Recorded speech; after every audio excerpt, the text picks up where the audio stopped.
সুরে লয়ে গাইতে হবে। হরে কৃষ্ণ কৃষ্ণ কৃষ্ণ হরে হরে হরে রাম রাম রাম হরে হরে। গাইতে গাইতে প্রেম হতে পারে। কিন্তু হরিচাঁদ ঠাকুর এমন সাহস করে দিলেন, এক তাল সুরটুর নাই, বেতাল। কারণ এক এক দল এক এক তালে মাতাম দিচ্ছে। একটু ভালো করে অনুধাবন করবেন। একদল মাতাম খোলায় গিয়ে হরি বল জয় হরি বল হরি, আর এক দল দাঁড়ে দাঁড়ে মাতাম খোলা রাইছে হরি বল জয় হরি বল হরি, আর এক দল কেবল ঢুকতেছে হরি বল হরি বল। এই তিনটে যখন এক জায়গায় মেশে তিন তাল হয়ে যায় না? বোঝা গেল কি? তুমি একটু হরে কৃষ্ণ নাম বেতালে গাইয়ে দেখাও তো দেখি প্রেম হয় কিরকম। অনসুরে গাইয়ে যদি যাই অনসুরি ধরে হরে কৃষ্ণ হরে কই শালারে বায়না করিস কি রে? এই চান্দা সাথী যাইয়ে দেখে নে এবার, ডলার পাও না না। কিন্তু এখানে সুর তাল এগুলোর ব্যাপার নাই, শুধু এক মন এক বাজনা। হরি বল জয় হরি, হরি বল জয় হরি, হরি বল জয় হরি বল, হরি বল হরি বল, হরি বল জয় হরি বল, হরি বল। এই যে দোতারা বেহালা বাঁশি এর দরকার আছে? আছে কি? তাতে প্রেম হচ্ছে, ভাব সমাধি হয়ে যাচ্ছে। এ তো আমি দেখে না অভিভূত হয়ে যাই। হায় হায় রে, কি শক্তি সঞ্চার করেছে আমার আমার পূর্ণ ব্রহ্ম হরিচাঁদ।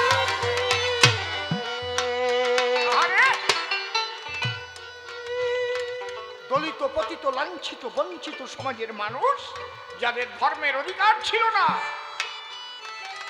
আজ তারা সেই প্রেমের বন্যায় ভাসছে। তাই পাগল বিজয় কলম দিলেন, এই কলিযুগে দিতে পারে রে পথ আমার ওরা কান্দির সহজ সহজ সরল মত পথের পরে হরি নামে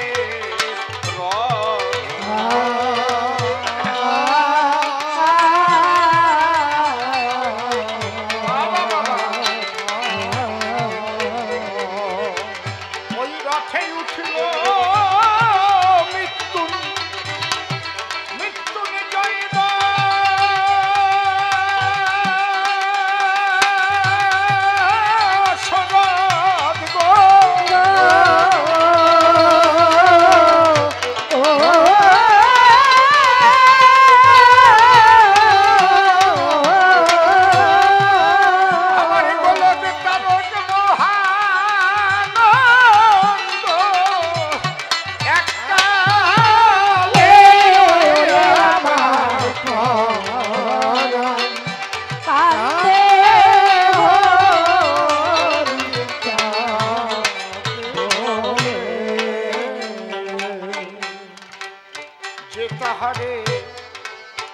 দেখেছে একবার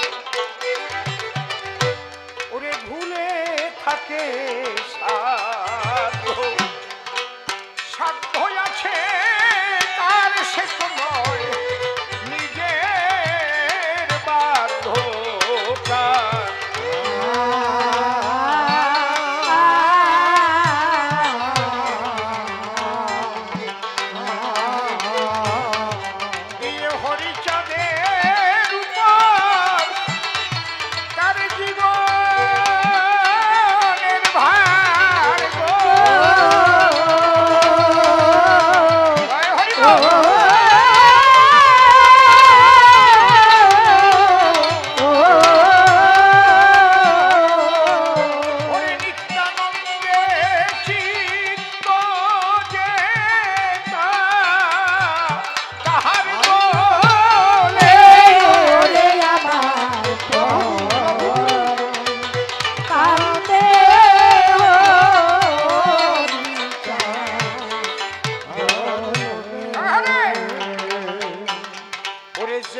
পারে তারে ডাকিতে,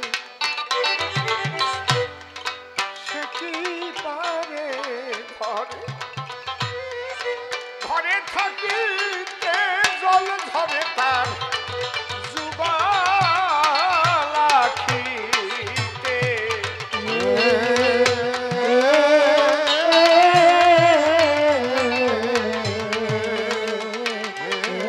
পাগল বিজয় বলে দিনী থাকিতে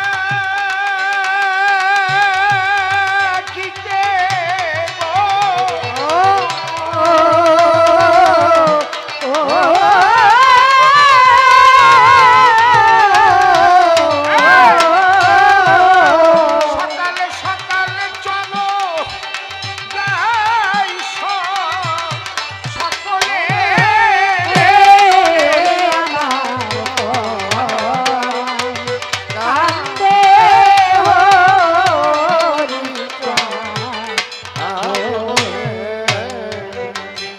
তারক গোসাই এমন কি ছিল হরির অমৃত লিখি আদিল হরিচাঁদকে অবতার সাজালো।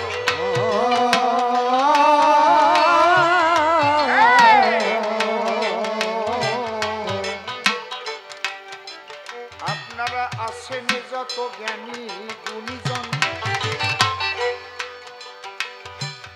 তারক কি করে করেছিল জন্মগ্রহণ সেই কাহিনী জানেন সর্বজন।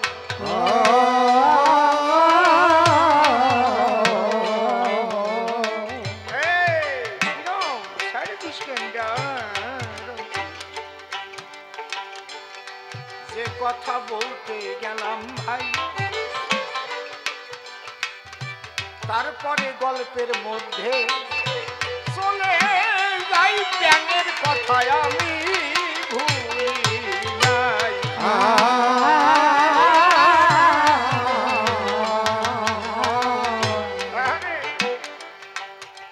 আপনারা কি জানেন ওই ব্যাঙ কোন বাড়িতে উঠেছিল? কারা জানেন হাত তোলেন। কাদের বাড়ি বলুন? কাদের বাড়ি? একজন হাত তুলেছে দেখেছি। আসতে আগে রাইট।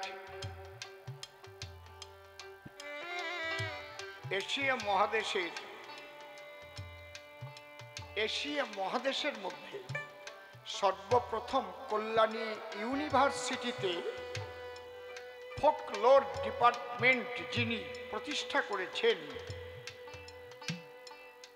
লোক সংস্কৃতি বিভাগ, ফোকলোর ডিপার্টমেন্ট,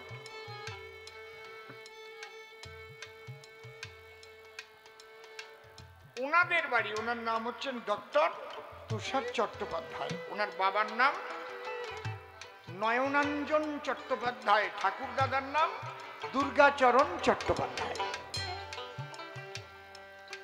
তারক গোসাইয়ের বাড়ি এপার ওপার ওই জয়পুর।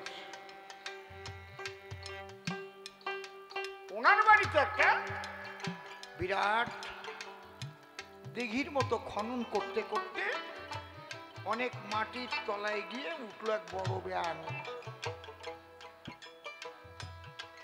এমন ব্যাঙ কেউ তো দেখে নাই, দেখে আশ্চর্য হই হইল সবাই কি দেখলো খুলে বলি তাই।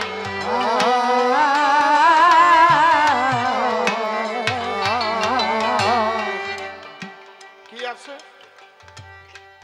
মাটির নিচে? ব্যাঙ জ্যান্ত রয়, অসংখ্য চেটো লাগানো আছে, গায়ে দেখে সবাই অবাক হয়ে যায়।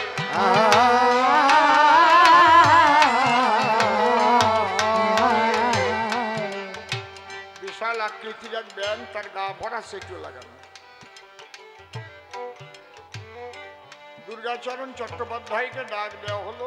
দেখুন তো, সবাই আশ্চর্য হয়ে গেল। তাহলে এই ব্যাং এখানে কোথার থেকে এলো, গাই বা কেন, এত মাটির তলায় সেটু লাগানো ছিল? দেখে নে, একটু ভালো করে দেখে নে, তারপর বাজা। খালি বাজাবার জন্যই পাগল হয়ে যাস না। আমি অংশ শুনতে পারি না জীবনে।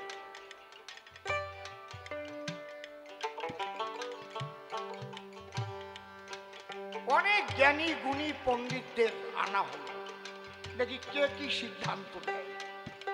হচ্ছে না। ওর মধ্যে একজন বলল, ঠাকুর মশাই, কি আমাদের এই গ্রামেই একজন কবির সরকার রয়, সে তো খালি কবি, সরকার নয়, উন্নত মানুষ বলে পড়ে।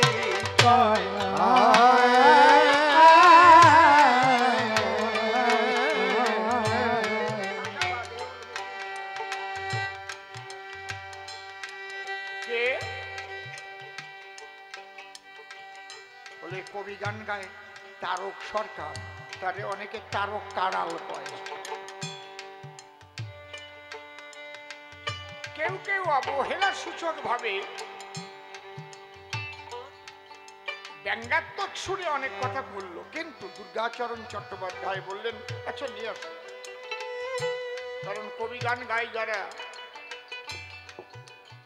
অনেক দিক দিয়ে অভিজ্ঞতা সঞ্চয় করে তারা। কোন শাস্ত্রে গ্রন্থে কোনো প্রমাণ আছে কিনা দেখা যাক।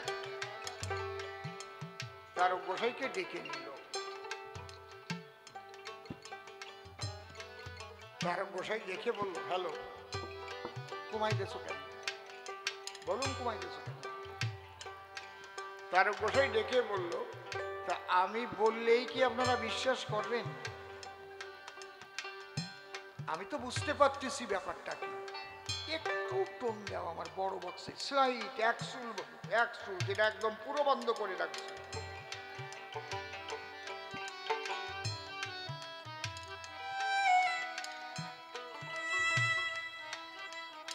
বাবা, যারা যারা চলে যাবা আস্তে আস্তে শান্তভাবে যাবা। আমাদের কবিগান অনেকক্ষণ হবে, কিন্তু আমার আসর শেষ হবে, তারপরে আবার নিশিবাবু আসবেন, তিনি ভালো করে কষবেন, তারপরে গিয়ে বসবেন, তারপরে আমি আবার আসব, ওই কষণ আবার ছাড়াবো, তারপরে দুইজন মুখোমুখি দাঁড়াবো, তারপরে গান শেষ হবে। আমি জানি এর অর্ধেক লোক শেষ পর্যন্ত থাকতে পারবে না, সেটা আমি জানি। আস্তে, কিন্তু যারা যাবেন একটু আস্তে আস্তে যাবে। এই আপনামা, ইস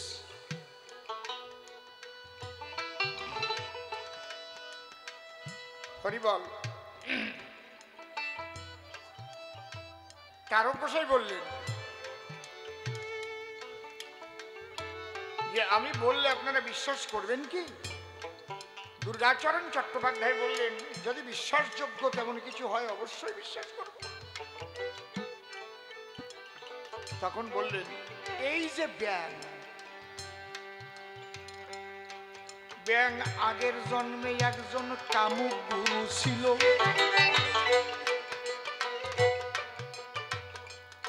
গুরু সেজে সে কাম ক্ষুধা মিটাইল, সেই অপরাধে ব্যাং হয়ে জন্ম নিল।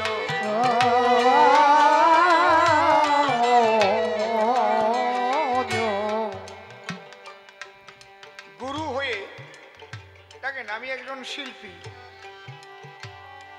বড় বড় নায়ক নায়িকা গায়ক গায়িকা আছেন, কিশোর কুমার, উত্তম কুমার, তারা তো আর গুরুগিরি করে নাই, করছে কি? দীক্ষা দিয়ে বেড়াইছে নাকি? কথা কর না কেন? মান্নাদের দীক্ষা দিয়েছেন? হেমা মালিনী দীক্ষা দিয়েছে নাকি? প্রসেনজিৎ দীক্ষা দিয়েছে? ঋতুপর্ণা দীক্ষা দিচ্ছে নাকি? দেয় নাই তো নাকি? শতাব্দী দীক্ষা দিয়ে বেড়াইছে? কুমার শানু দীক্ষা দিয়েছে কি? তাহলে গায়ক নায়ক এটা আলাদা জগৎ। কিন্তু যখনই কেউ দীক্ষা দিয়ে গুরু হবে, গুরু শব্দটা কিন্তু অত্যন্ত গুরুত্বপূর্ণ। যখনই গুরু হচ্ছে তাকে বৃদ্ধ বৃদ্ধ মানুষ দীক্ষা নিয়ে বাবা বলে ডাকছে, তার পায়ে হাত দিয়ে প্রণাম করছে নাকি? ঠিক তো নাকি? মানুষ ভবপারের সম্বল পাবার জন্য তার কাছে যাচ্ছে। আর সে যদি কপট গুরু হয়, লোভী গুরু হয়, কামুক গুরু হয়, তাহলে অবস্থাটা কি হয়? গুরু তো ধ্বংস হবেই, তার যারা শিষ্য থাকবে তারাও যাবে, সে কয়টাও নিস্তার পাবে না।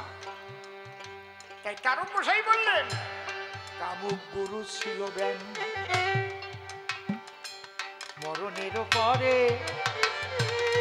তাই এই জন্মে এসেছে সে ব্যাং রূপ ধরে। আর শিষ্য ছিল যারা যারা গো,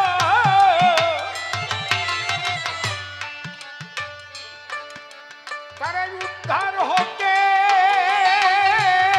পারে নাই। ওরা চেটো হয়ে গায়ে লেগে আসে, বলে তো রক্ত চুষে খাই।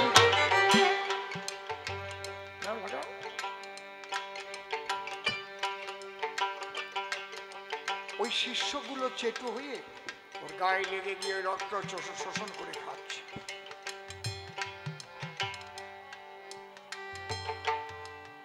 দুর্গাচরণ চট্টোপাধ্যায় বললেন তাহলে এর মুক্তির বিধান আছে?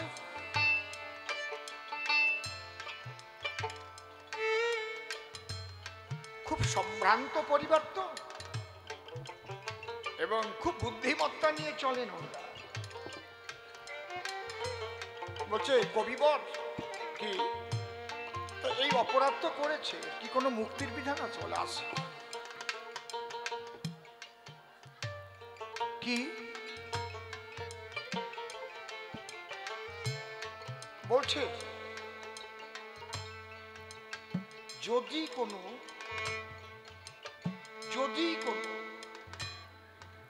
মহাপুরুষ যার মধ্যে সম্ভবী শক্তি বিদ্যমান, অর্থাৎ ইচ্ছা করলে কুণ্ডলিনী চেতন করতে পারে, দীক্ষা দিতে হয় না, এবং সত্যবাদী জিতেন্দ্রীয় হয়, সে যদি তাকে কৃপা করে আকর্ষণ করে তার চরণে আশ্রয় দেয়, তাহলে এ মুক্তি পেতে পারে।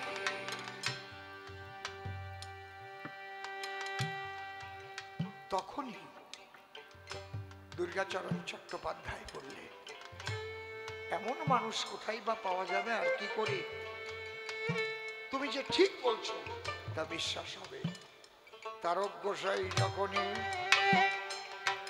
আকর্ষণ করিল, লাভ দিয়ে ওই ব্যাগ এসে তারকের চরণে পড়িল। প্রেমানন্দে হরি হরি বল, হরি যত ভক্তগণ, উদ্ধার হলো ব্যাং আর চেটো আমার তারকের কারণ। আমি একটা কথাই বলবো, মতুয়াদের মধ্যে অন্তত যারা গোসাই, সাধু, পাগল, যাদের মানুষ বিশ্বাস করে, তাদের কাছে যায়, দীক্ষা নেয়, পথের দিশারি বলে মেনে নিয়ে চরণে আশ্রয় নেয়, তারা একটু হুঁশিয়ার হয়ে চলাফেরা করবেন। কারণ ঠাকুর এসেছিলেন কিন্তু বেভিচার মুক্ত করবার জন্য। আমার অশ্বিনীকর্তার গানে লেখা আছে, আমার হরিচাঁদের অপার লীলা রে, লীলা বোঝে সাধবকার, লয়ে নিজ নারী ব্রহ্মচারী এলেন ঘুষাইতে বেভিচার। ইদানিং কিছু কিছু দেখা যাচ্ছে সেই বেবিচার কিন্তু প্রবেশ করেছে। এই রোগ কিন্তু ক্যান্সারের চাইতেও খারাপ, এইডসের চাইতেও খারাপ। এই জায়গাটা মতুয়াদের হুঁশিয়ার হতে হবে। তাহলে আগামী দিন এক এক করে ওই যে বৈষ্ণব, যে পবিত্র বৈষ্ণবীয় মতবাদ চৈতন্য মহাপ্রভু দিতে এসেছিলেন, তার মধ্যে যেমন ব্যভিচার প্রবেশ করেছে, পবিত্র ভাবটা নষ্ট হয়ে গেছে। এখন ব্যভিচার একটা স্বতঃসিদ্ধ হয়ে গেছে। নিজের স্ত্রীকে ফেলে দিয়ে বৈধব্য দশায় আশ্রয় পাত্রী নিয়ে বৈষ্ণবরা চলছে। এই একটা মতপথ হয়েছে না, আছে না নাকি? এটা চৈতন্য মহাপ্রভুরও মত না, নিত্যানন্দেরও পথ না, বানায় এনেছে। মতুয়ারা সাবধান হন, এইটুকুই আমি বললাম, আর বলবো না। কারণ ওই ক্যান্সার ব্যাধি কিন্তু প্রবেশ করেছে, এইটুকু বললাম। যদি আপনারা সাবধান না হন, আগামী দিনে খুব খারাপ হবে। কারণ আমি যদি মতুয়া গোসাই হয়ে দীক্ষা নিয়ে ব্যভিচার করি, তাহলে এই ব্যভিচারটা আমার শিষ্য থেকে ছড়াতে ছড়াতে যাবে।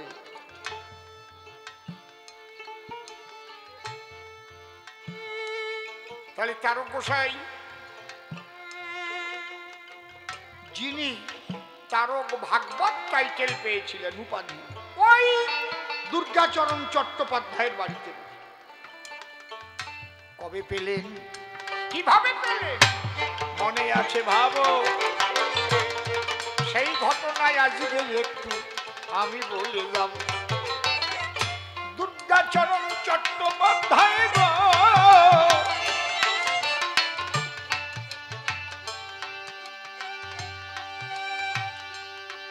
বৈষ্ণব অপরাধ করেছিল, তাই খণ্ডাবার জন্য নবদ্বীপে গেল। দোতরাটা একটু জোরে বাজাও, সাউন্ডটা ছোট কি?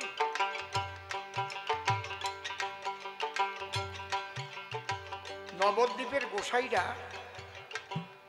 পণ্ডিতরা বলল যে এই বৈষ্ণব অপরাধ যদি খণ্ডাতে হয়, সপ্ত দিবস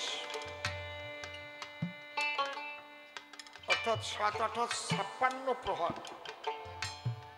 ভাগবত সপ্তাহ দিতে হবে। তাতে কয়জন পাঠক লাগবে? 12 জন, 2 ঘন্টা করে এক একজন। এই ভাগবত সপ্তাহ যখন বসলো, তারক গোসাই ভাবলেন আমি যাই একটু ভাগবত শুনি। ওই আসনে তারক গোসাই একটু দূরে, উনি গিয়ে বসে ভাগবত শুনতে লাগলেন। ভাগবতের শ্লোকগুলো যখন উচ্চারণ করতে লাগলেন, সেগুলো পরিষ্কার পরিশুদ্ধ। কারণ ওরা তো ব্রাহ্মণ, নাদ্য মাধ্য কাব্য এগুলো পড়াশোনা করে পণ্ডিত হয়ে এসেছে না। কিন্তু কোন কোন শ্লোক ব্যাখ্যা করতে যখন যায়, ব্যাখ্যায় কিন্তু ভুল হয়ে যায়, ত্রুটি পড়ে যায়। তখন ওই তারক গোসাই গায়ে ঝাড়া দেয়।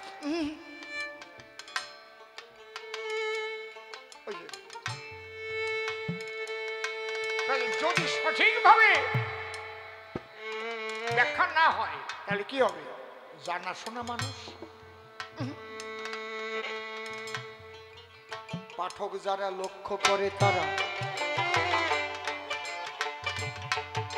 ওই শ্রোতা বসে বসে মাঝে মাঝে গায়ে ঝাঁকি মারে, বলো কিসে, মাথায় দেখি এলো ঝুল দেয়,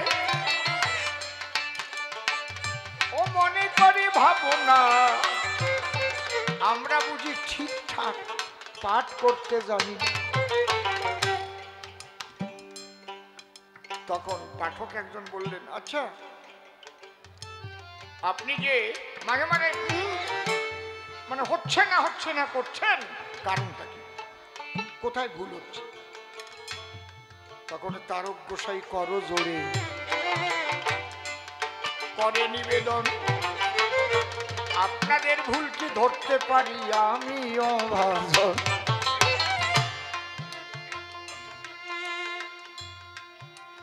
তবে আপনারা যে শ্লোকগুলো উচ্চারণ করছেন, শ্লোকগুলো উজ্জ্বল নক্ষত্রের ন্যায়, কিন্তু মাঝে মাঝে যে টিকা, ওই টিকাগুলো কোথাও কোথাও যেন একটু কম থেকে যায়, তবুও বলছে না যে ভুল।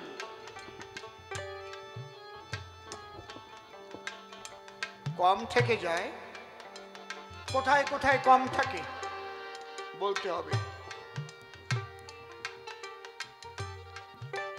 বিরাট চ্যালেঞ্জের সম্মুখীন হয়ে গেলেন তারকমশাই। তখন তারকমশাই বললেন, আপনারা ভাগবত ধরুন, 7 জন 12 জনেই বসুন, ভাগবত নিয়ে বসুন। আমি ভাগবতের প্রথম শ্লোক থেকে শেষ পর্যন্ত বলছি, আর কোথায় কোথায় আপনাদের ত্রুটি হয়েছে সেগুলো বলছি, এবং ঠিক কি ব্যাখ্যা সেটাও বলছি। ওরা ভাবলো এ আবার কোন মানুষ যার ভাগবতের প্রয়োজন নাই। ওই 12 জন ভাগবত নিয়েই নিয়েছে ঠাই, আর তারক গোসাই ভাগবত ছাড়াই বলতে আরম্ভ করেছে। প্রথম থেকে শেষ শ্লোক পর্যন্ত তারক দিলেন সিদ্ধান্ত।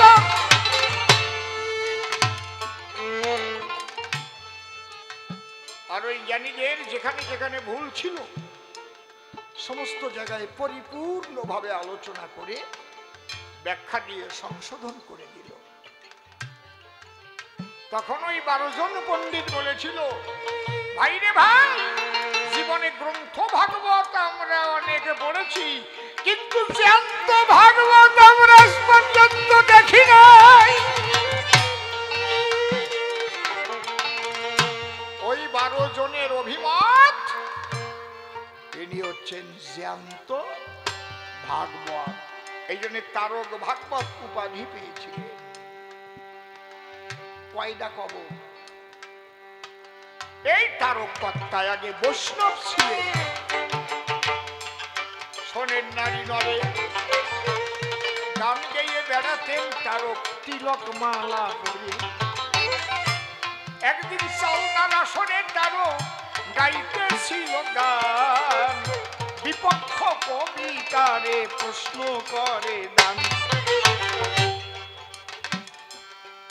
আমার কি অনেক বেশিক্ষণ বলা হয়ে যাচ্ছে নাকি বাবা? কারণ আমি তো পাইনিছি এত বড় করিয়ে। ধৈর্য আছে তো আপনাদের? ঠিক আছে, থাকেন বসিয়া। আপনাকে আশীর্বাদ থাকলে পারবানি, অসুবিধা হবে না। কি প্রশ্ন বিপক্ষ কবি করেছে? যে শাস্ত্রে লেখা আছে, কৃষ্ণের যতক খেলা সর্বোত্তম নরলীলা নরবপু তাহারি স্বরূপ। তাহলে এই মানুষ হয়েই ভগবানের শ্রেষ্ঠ লীলারস আস্বাদিত হয়। কিন্তু এই মানুষের ভিতরে আমরা চিনব কেমন করে যে এই মানুষই সেই মানুষ?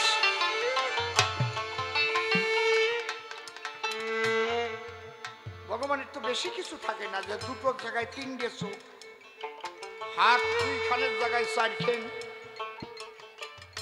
এরকম তো থাকে না। তাহলে এই মানুষের মধ্যে সেই ঈশ্বরের আগমন। বলো হে কবি কেমন চিনিবে জনগণ? বাবা বাবা বাবা,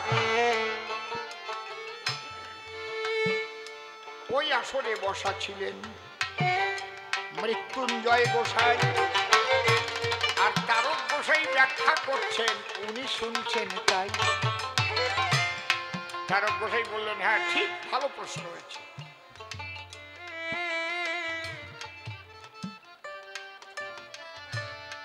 তারক গোসাই বললেন, 49 চিহ্ন আর 32টি লক্ষণ যদি কোনো মানুষের